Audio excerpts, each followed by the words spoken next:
Welcome to another review of 90 Day Fiancé the other way. Come on right now, take it away.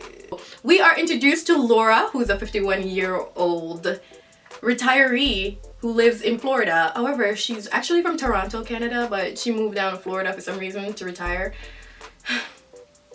I guess if you live in Toronto. She is engaged to be married to Aladin from Agrabah. Tunisia originally. However, he lives in Qatar and he is a personal trainer. He got abs, full six-pack. He's working it. He's dealing with it. And he's younger than her, and she doesn't seem like she is so okay with the big age gap that she's even lying about his age. She was like, my fiance, Aladin, who is 30, and the producer was like, hold up now, tell the truth. That boy is 29 years old. He is 8 years older than her 21-year-old son, Liam, who she lives with in Florida. So we get a little glimpse of Aladin when he FaceTimes her, or Skype, one of those things. I guess it's Skype because it was on the laptop. But she was talking to Aladin on Skype, and he's talking about Liam, like, how does he feel about you moving and coming over here? And she was basically like, she don't want to fully tell him, but he have an idea that Liam does not like him. Liam doesn't like the idea that he's with his mom. And Aladin seemed to be trying his best, trying to play Papa, and I'm just like, if I'm a 21-year-old and some 29-year-old comes in, some dude who's 8 years older than me comes in trying to play daddy, I'm just like, nah, honey, it's not gonna work like that. Back up. You're not gonna be my daddy when you're 8 years older than me. So we get to actually see what Liam thinks of Aladin, and he's just like, I don't know why he's with my mom. I don't get it, because what does he want with her? She's 51. She can't have kids. What does he want with my mom? And nobody knows. But Laura's excited because she gets to go to Qatar and get married to this young man. I'm here for Laura. I want to see what Laura does. I'm for these older women going and seeking these younger men, because men have always done this thing, right? So why not? Go get you some young thing. So moving on from Laura to Corey. And boy, is Corey an interesting character.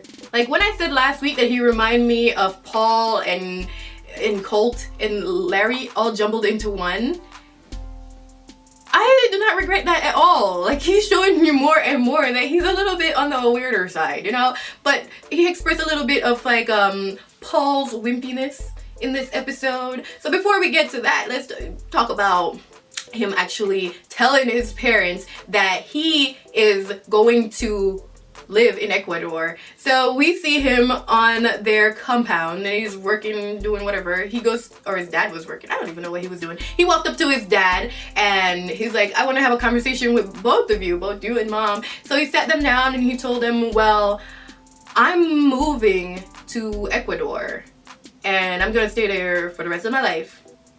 Like, this is it. I'm gonna move to Ecuador. I'm not coming back. And they're like, so what are you gonna do for a living? What are you gonna do?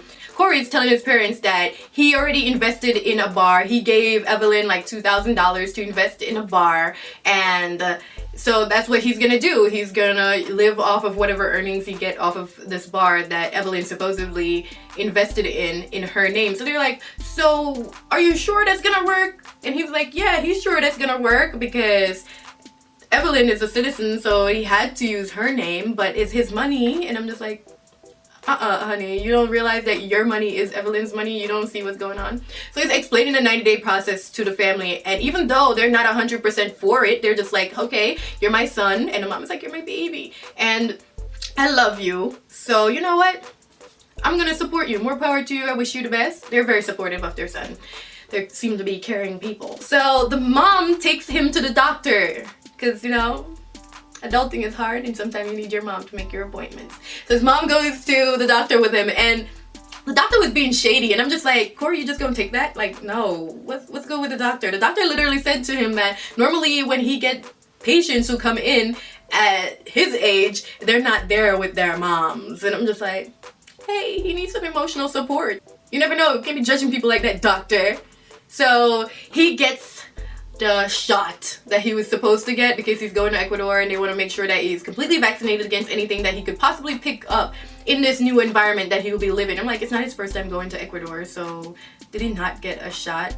Then again, he was backpacking through, and that's how he got there the first time.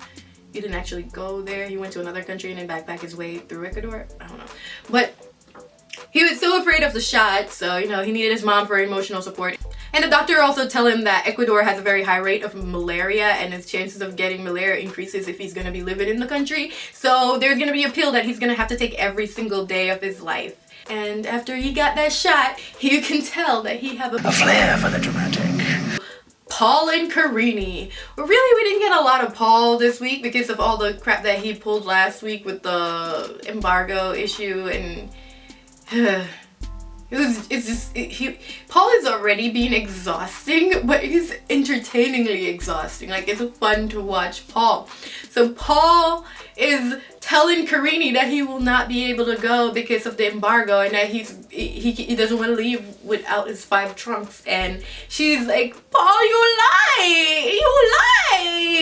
Somehow, Karine telling him that he lied and you know, crying at him not showing up and not coming back to Brazil to see her while she has the baby. Because of that convinced him to call the airlines again and rescheduled, and he was able to get a flight the next day, but his mom couldn't take him to the airport, so she was in short notice to say goodbye a second time within the past 48 hours to her son. So this time she got him like a piece of hair, but like a better piece of hair than the hair that she gave him the last time when he left. And he got his bag.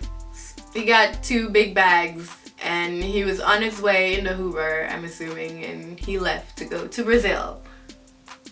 And hopefully he gets there without any itches. But knowing Paul, next week we're gonna be seeing him acting damn crazy. Moving on from Pablo to Jenny.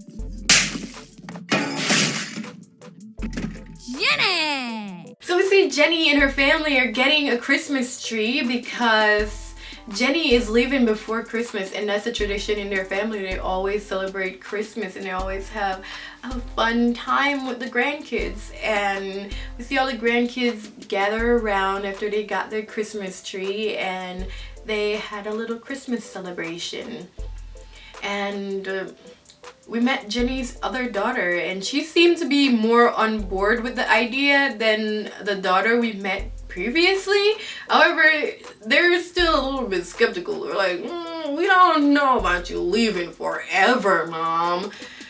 But if that's what you're gonna do, good luck. So Jenny hops on a plane and she's excited. She's vlogging herself. You know, she said goodbye to the grandkids and the daughters, and she's on her way and she's vlogging. She's so excited to meet Sumit, and then jump right over to India, where Sumit is having a hard time, to say the least. Because right now he's thinking he gotta go pick up Jenny at the airport in 2 hours. But he also have to go tell his family that he is leaving. He's moving out because he got a new job. However, we all know that the job that he got, where did he say he's got a job? I think Mumbai. The job in Mumbai is not a job in Mumbai. He's gonna be staying on the other side of town. So he goes up and he's like, listen, I'm gonna go inside the house and I'm gonna talk to my family, and I'm gonna need you guys to stay down here on this side of the street because they can't know that this show even exists. They can't know that I'm doing this kind of show because they don't like Jenny, as we learned last week. And we see Sumit, he goes in and he closed the gate. And that's the last we saw of Sumit. The next time we see anything in regards to Sumit is Jenny landing at the airport and no one's there to pick her up. No one knows what happened to Sumit since he went inside the house. I'm telling you, this show has a lot more organic drama than 90 Day Fiancé Happily Ever After. Like, I feel like the 90 Day Fiancé Happily Ever After cast have been on the show for so long, or long enough in Colton, Larissa, and Jay and Ashley's regard, that they've been on the show just enough time for them to be like, oh, this is a chance for me to make money and to make up stories, so I stay on TV. And when you're getting a fresh new batch of people, even if they might want to be a little bit of a show off and be like, yeah, this is my relationship, and you know, show out for TV, you don't get that feeling like their conversations or the way they act is inorganic. And that's how you feel when you're dealing with someone like Jay and Ashley. You feel like their whole story is just so fake and so annoying. And even Russ and Pao, like, they've been on there for so long that you're just like, you literally have nothing to say, but you're still on the show. Why? It's a money thing. Like, they're obviously they're just in it for the money. And I feel like these couples, even when they're in it for the money and they're in it for the notoriety, it's just good to see a new bunch of story, a new batch of faces. And I can't wait to meet the other couples too. I guess they're gonna reveal a new couple each episode until we've met all of them.